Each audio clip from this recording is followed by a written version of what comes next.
बनाने की क्यों जरूरत पड़ गई?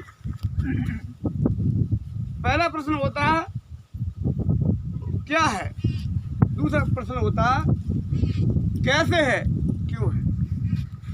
तो इस संगठन की मुझे अवस्था क्यों पड़ी? संगठन रोज बनते हैं, रोज बिगड़ जाते हैं, कुछ राजनीतिक रूप ले लेते हैं, कुछ समितियां बनती हैं। समिति माने अल्पकाल के लिए अपने उद्देश्य की पूर्ति के लिए बनाया गया छोटा सा समूह, वो समिति कहलाता है। तो वो अपने उद्देश्यों की पूर्ति करते हैं और विलुप्त हो जाते हैं सागरों में लहरों की बात। तो हम अपने स्वार्थ की पूर्ति के लिए इसे बनाएं और स्वार्थ की पूर्ति हो समाप्त हो जाए, बन लिए नहीं है। हमारा उद्देश्य ये कदापि नहीं है, यही बताना चाहता हूँ। वैसे हमारे साथियों ने आपको इसके बारे में बहुत बताया, फिर भी इसका मूल उद्देश्य मैं बताना चाहता हूँ। इसका जो टाइटल है वो है इस संगठन की एसएस द्वारा बनाने में थी लगभग 3 महीने पहले सुरक्षा नलिका स्थापना की गई। भारतीय राष्ट्रीय कांग्रेस की स्थापना का प्राइमरी पर्पज जो था वो सुरक्षा नलिका। जब देश में महामारी फंसी हुई थी, जब देश हमारा गुलाम था, हम स्वतंत्रता की सांस भी नहीं ले सकते थे। ऐसी स्थिति में ये विघटन क्यों किया गया भारतीय राष्ट्रीय कांग्रेस का? लोग क्यों इसके प्रति जुड़ेंगे? क्योंकि अंग्रेज विदेशी हुकूमत का इतना जुर्म था कि सांस लेने में भी डर लगता था। कोई योजना कैसे स्थापित हो सकती है? तो उसका उद्देश्य रखा गया सुरक्षा नलिका के रूप में। इसमें जुड़े हुए लोग हैं, उनकी सुरक्षा करना हमारा धर्म, हमारा उत्तरदायित्व है। ऐसे ही हमारे इस संगठन का पहला उद्देश्य ये है कि उस व्यक्ति की जो हमारे समूह में जुड़ा हुआ है ये अन्य फायदे दूसरी बात में रहे। पहला फायदा ये कि यदि आप दूर दराज अकेले रहते हो, यदि आप अपने पर न्याय संगत हो, तो यदि आपको कोई परेशानी बाहरी शक्तियाँ कोई परेशानी करती है, तो हम लोग सभी आपके साथ हो सर्वदा।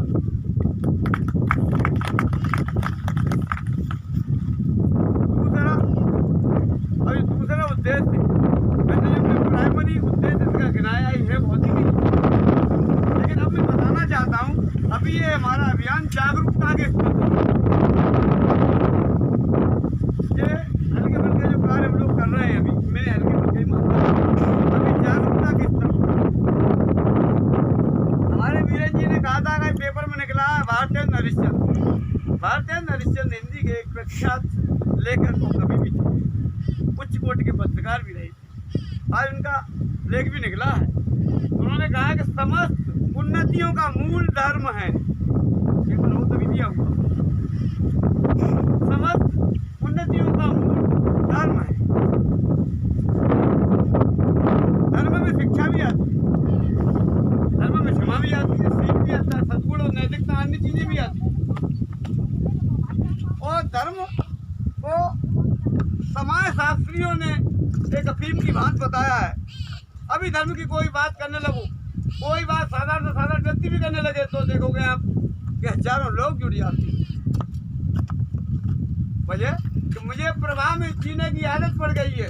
जाबाज वो होते हैं जो पत्थरों पर भी, चट्टानों पर निशान छोड़ देते हैं, वो किसी के प्रवाह में बहना नहीं जानते। जब तक हम दूसरे के प्रवाह में बहेंगे तब तक कहीं न कहीं किसी न किसी किनारे में, किसी न किसी के आशियाने में बंधित होकर कहीं रहेंगे। और जब यदि हम ये जान जाएंगे कि मेरा लक्ष्य क्या है, मानव जीवन का लक्ष्य क्या है, मुझे क्या करना चाहिए, क्या करना तर्क संगत है, यदि मैं जान जाए क्या करना ठीक है क्या ठीक नहीं है, ये जानकारी विद्या का, ये धर्म का एक उद्देश्य। विद्या शिक्षा का उद्देश्य या विद्या का उद्देश्य, धर्म का प्रमुख आधार आप विद्या ही मानिए, समाज का एक प्रमुख आधार विद्या ही मानिए, सब उन्नतियों का प्रमुख आधार ही विद्या है, शिक्षा है। शिक्षा के बारे में बहुत ही कम लोग जानते। शास्त्रों में लिखा है, परोक्ष ज्ञान से ये विदित होता है, शिक्षा के बारे में दिया है, विद्या विनयो ददाति या सभी मुक्त है। विद्या व्यवहार में विनय के लिए लोगों का सम्मान करें, अनुशासित हो, न्याय अपने कार्य करें, सच बोले, और परमार्थ में होती है हम अपना परम कल्याण करें। हम अपना ही परम कल्याण नहीं करें बल्कि समाज और समुदाय का परम कल्याण करें। लेकिन विद्या के बारे में जो पढ़ाने वाला शिक्षक है वो भी अनभिज्ञ, उसे नहीं मालूम कि मैं किस स्तर पर पहुँचा हूँ, मुझे किस विद्यार्थी को क्या शिक्षा देनी चाहिए। जो विद्यार्थी है उसकी क्या अपॉर्चुनिटी है, क्या संभावना है, क्या ये इंजीनियर बन सकता है, वो एक उच्च कोटि का सिपाही योद्धा बन सकता है, लेकिन उसे इंजीनियर बता दे गेहूं के पौधे में यदि आवश्यकता से अधिक यूरिया डालोगे तो आम के पौधे में आपने 1 लीटर जल चलाया और गेहूं के पौधे में आपने 500 लीटर जल डाल दिया, दोनों नष्ट हो जाए। शिक्षक को ये पता होना चाहिए, शिक्षक एक उच्च कोटि के सशक्त किसान की बात जानता है किन वनस्पतियों की क्या संभावना है, क्या चीज देनी चाहिए। यदि मुझे ये जानकारी नहीं है तो समाज को नष्ट कर डालेगा, यही हालत है। मैंने विचार किया, मैं पहले प्रारंभ में जब तैयारी करता था, तैयारी में कुछ समय मन गुजरता था, कुछ समय इन चीजों में जाता था। फिर मैंने इंजीनियरिंग कॉलेज में स्टडी की, इंजीनियरिंग कॉलेज पढ़ाया, वहाँ डायरेक्टर भी मैं रहा, तब भी मैं विचार करता ही रहा। अन्य चीजें भी मैंने जानने की, संसार की आश्चर्यजनक चीजों पर विचार करता रहा कि संसार में ऐसी चीज क्यों है, ऐसी क्यों है, इसका क्या मतलब है, ये व्यवस्था कितने की, इस व्यवस्था का कोई न कोई नियंता होगा। बिना नियंत्रण के कोई इतनी बड़ी व्यवस्था क्रमबद्ध तरीके से लगभग चलती ही रहती है अनवरत समय से। विज्ञान कहता है पृथ्वी को बने हुए, संसार को बने हुए 5 अरब वर्षों, कोई कुछ कहता हमारे साथ कुछ और बताते। तो इतने वर्षों से ये व्यवस्था चल रही है तो इसका कोई न कोई नियंता अवश्य होगा, कोई न कोई सुपर बॉडी अवश्य होगी, कोई न कोई कंट्रोल पावर अवश्य होगी। कोई कंट्रोल पावर है उसी के अनुरूप ये सारा संसार व्यवस्था चलता है।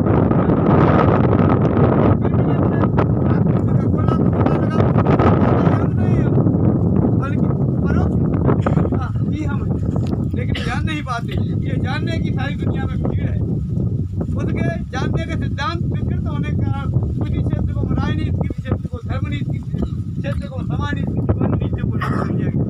आज की धर्म एक विखंडित व्यवस्था है, धर्म एक विखंडित सिस्टम है, धर्म एक विखंडित सोसाइटी, धर्म एक विकृत सोसाइटी। क्योंकि धर्म के बारे में मेरा ख्याल है दुनिया में बहुत ही कम लोग जानते हैं, इसलिए गीता और रामायण में लिखा हुआ है कोई करोड़ों कोटि लोगों में से एक व्यक्ति जानने का प्रयत्न करता है। उन करोड़ों में से भी कोई एक व्यक्ति मुझे तत्व से जानने का प्रयत्न करता है, उन तत्वों में से भी कोई एक व्यक्ति, संख्या बहुत ही कम होगी। वजह कि सही मार्गदर्शन के अभाव में हम लोग को सही मार्गदर्शन नहीं मिल पाता।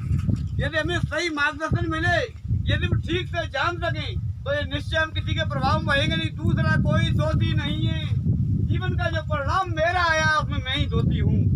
जब तक मुझे बात नहीं मानेंगे तब तक निश्चय पूर्वक मानिए हम चले ही जाएंगे, हम ठगे ही जाएंगे, हम शोषित ही रहेंगे, हमें उत्पीड़न किया ही जाएगा हमारा, क्योंकि हम जानते ही हैं कोई दूसरा कभी करता ही नहीं है। वो आया, ये वोट पड़ते हैं, ये राजनीतिक क्षेत्रों में ये MLA, ये MP जब इन लोगों ने बना दिए, ये गवर्नमेंट दे दी गई, अब ये गवर्नमेंट खराब है नहीं, बात की कोई क्या है। जो प्राइमरी में पहले A सीखना था, B सीखना था, फिर Z पर जाना था, फिर हमको ट्रांसलेशन सीखना था, अन्य बातें, वो बात की सब प्रक्रिया रही। पहले जो मुझे जानना है, यदि मैं अपने आप को जागरूक हो जाऊंगा, सुशिक्षित हो जाऊंगा, मैं जान लूंगा मेरा उद्देश्य क्या है, मैं हूँ कौन, मेरा संसार से सही प्रकार से नाता क्या है, तो निश्चय ही आप ये जानिए कि करप्शन किसी प्रकार का रहेगा ही नहीं, किसी व्यवस्था में कोई विकृति नहीं होगी, अन्य कोई जिम्मेदार नहीं है इसके। मैं आपको एक हल्का सा एग्जाम्पल देता हूँ। संसार का समस्त प्राणी, सारे संसार के सब प्राणी, कोई पढ़ा लिखा है, क्योंकि प्राणी मनुष्यों को छोड़ करके किसी के कोई मदरसा, कोई विद्या देने की व्यवस्था नहीं है। लेकिन सबका उद्देश्य, जो प्राइमरी उद्देश्य, मुख्य उद्देश्य भी कही वो क्या है, कोई बता सकता है? संपूर्ण संसार के संपूर्ण प्राणियों का एक ही उद्देश्य है। इस बात में हम सब में एकता है, इसीलिए सारे जीव परमात्मा का ज्ञान माने जाते हैं और समान माने गए। एक उद्देश्य में समता है। कोई बताए मुझे यहाँ बैठे हुए लोगों में से, इन महान भावों में से कोई ये बताए कि हम सब लोगों का एक उद्देश्य कौन सा है जिसमें समता है। वो चींटी भी जानती है, वो हाथी भी जानता है, मनुष्य भी जानता है। इसीलिए महात्मा महावीर स्वामी की सभा में ऊंट बैल खच्चर भी जाया करते थे। कल्याण करने की भावना सब प्राणियों में, कोई आदमी कोई प्राणी अपने को नष्ट नहीं कराना चाहता। वो चाहता है मेरा परम कल्याण हो, मुझे वो कार्य जो मैं कर्म करता हूँ उससे मुझे सुख की अनुभव, सुख का अनुभव। अगर चींटी को आप आग दिखाओगे तो बच जाएगी ना, किसी जीव को आप मारोगे तो वहां से बच जाएगा। इसका मतलब वो भी कल्याण करना ही चाहता है, चाहे उसका मार्ग भिन्न हो। वो भिन्न मार्ग हो सकता है, उसे विकृति की तरफ ले जाए, लेकिन मूल में जो उसका उद्देश्य यही है कि दुखों से निवृत्ति और सुखों से प्रीत। ये सारे प्राणियों में यही धर्म है। धर्म कोई संप्रदाय नहीं है, धर्म कोई विशेष अंग का भाग नहीं, किसी समुदाय का भाग नहीं, किसी देश, किसी काल, किसी परिस्थिति का गुलाम नहीं। धर्म किसी को वंचित नहीं करता। शादी के कानून में पड़ा हुआ था, मैंने देखा है, फलाने की पुत्री और फलाने के पुत्र को प्रणय सूत्र में बांधे जाते हैं, प्रेम के बंधन में बांधे जाते हैं। प्रेम का भी बंधन हो गया। संसार में प्रेम और आनंद दो ऐसे शब्द हैं जो आदमी को अंतिम लक्ष्य, अंतिम क्लाइमेक्स तक ले जाते हैं। वो बंधित नहीं, मुक्त करते। जब हमारे शादी के कानून में ये लिखा हुआ आएगा, ये पढ़ने लगेगा कि फलाने की पुत्री और सुपुत्र फलाने सिंह प्रेम के सूत्र में आज मुक्त होते हैं। प्रेम का ये संस्कृति बदल गई हमारी, ये कल्चर हमारी बदल गई, शिक्षा ने सब कर दिया। आज से वैदिक काल में, पूर्व वैदिक काल में, ऋग वैदिक काल में हजारों लाख वर्ष तक मैंने इतिहास पढ़ा है। इतिहास क्या है? इतिहास को क्यों पढ़ाया जाता है? आज की परिस्थितियों में इतिहास साक्ष्य है। मेरे वर्तमान में वो बीता हुआ समय जो मेरे वर्तमान के लिए प्रमाणों का, साक्ष्यों का काम करता है। फलाने व्यक्ति ने, फलाने राजा ने ऐसा कार्य किया था, इसलिए कैसे ऐसी स्थिति प्राप्त हुई, ऐसे ने फलाने व्यक्ति ने ऐसा कार्य किया था, इसलिए ऐसी स्थिति प्राप्त हुई। तो हमारा देश का परचम पूरे अखंड ब्रह्मांड पर विश्व में लहराता था। ब्रह्मांड भी मैं कह सकता हूँ, मैं बता सकता हूँ, जो सूक्ष्म लोकवासी है वो भी हमारे यहाँ ऐसे ऐसे ऐश्वर्यवान, ऐसे ऐसे योद्धा पैदा हुए हैं, महापुरुष पैदा हुए, उनके अधीन अर्जुन स्वर्ग में भी गए, अर्जुन ने देवताओं को भी जीता था। राम और कृष्ण ऐसे हुए, कुछ संसार के लोग भी और शिवधारी भी, जड़वस्तु भी उनकी बात मानते थे। भगवान कृष्ण पैदा हुए थे, जेल के ताले खुल गए थे, इससे पता लगता है कि कड़ कड़ उनकी बात मानता था, जड़ और चेतन दोनों बात मानते थे। आपने पढ़ा होगा, सर्वविदित है, सब लोग जानते हैं, भगवान कृष्ण जन्म पैदा हुए थे, जेल के ताले अपने आप खुल गए थे, पैरदास हो गए थे। जमुना बहती हुई जमुना जिसे जल पदार्थ मानते हैं, उसका पानी का स्तर घट गया था, आदि आदि बात। तो अगर पदार्थ का एक कण, एक पार्टिकल किसी की बात को मानता है, उस मूवमेंट है, तो मानिए ब्रह्मांड में मूवमेंट है, पूरा ब्रह्मांड उसकी बात मानता है। हमारे ऐसे लोग अब तक हुए। फिर आज की स्थिति में जब हमारे देश का परचम पूरे विश्व में लहराया करता था, तो 6वीं शताब्दी से लेकर के और आज तक अब हम लोग, अब अगर हमारी विकास उसमें आकलन होता है तो ये 12वां स्थान, ये 27वां स्थान, ये 77वां स्थान। हमारे देश में विकास का अगर क्रम आता है, कौन सा आता? 100 से ऊपर वाला। यानी पहला नंबर हमारा नहीं, दूसरा भी नहीं, तीसरा भी नहीं, 50वां भी नहीं, 100वां भी नहीं, उसके बाद वाला नंबर। ये अधोगति है। आदि को हम क्यों प्राप्त हुए? इसका मतलब ये है हमारी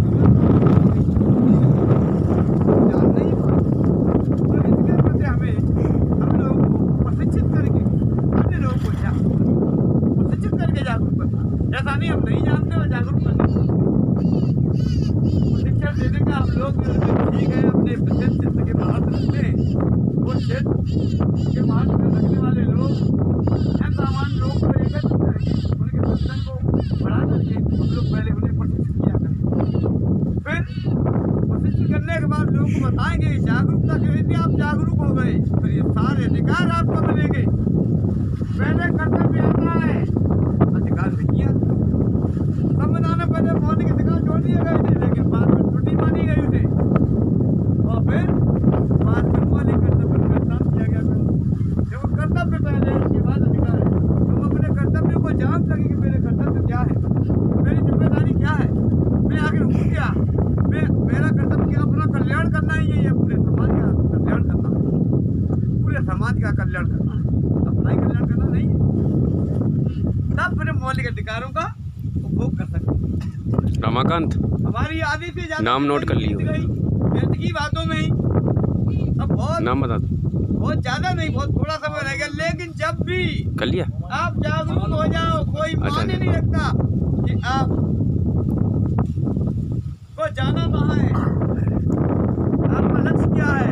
सबसे बड़ा माने रखता है कि हम कहाँ पहुँचे, कोई बात नहीं है। मान ये रखता है कि मेरा लक्ष्य क्या है, मंजिल क्या, कहाँ जाना है मुझे। चाहे हम रात के 12 बजे जागे, चाहे सूर्यास्त के समय जागे, चाहे 10 वर्ष बाद किसी से जागे हों, लेकिन लक्ष्य हमारा जाने का पता है तो कोई फर्क नहीं पड़ता। क्यों, कब जागे, जब जागे तभी मंजिल प्राप्त हो। इसलिए हम लोगों ने इस संगठन की स्थापना। अब इस संगठन में भौतिक, व्यवहारिक, साहित्यिक आदि हम लोग के उद्देश्य हो सकते हैं, उनसे भी फायदा मिल सकता है। ये फायदे समितियाँ दिलवाती हैं, लेकिन हमारा ये समिति भी है और एक संगठन भी है। हम लोगों को जागरूकता पैदा करने का, जब आप जागृत हो जाओगे, जागरूक हो जाओगे, जान जाओगे वास्तव में मेरा उद्देश्य। कहते हैं मनुष्य संसार के समस्त प्राणियों में सर्वश्रेष्ठ कृति है। परमात्मा ने 84 लाख कृतियां बनाई, उनमें सर्वश्रेष्ठ कृति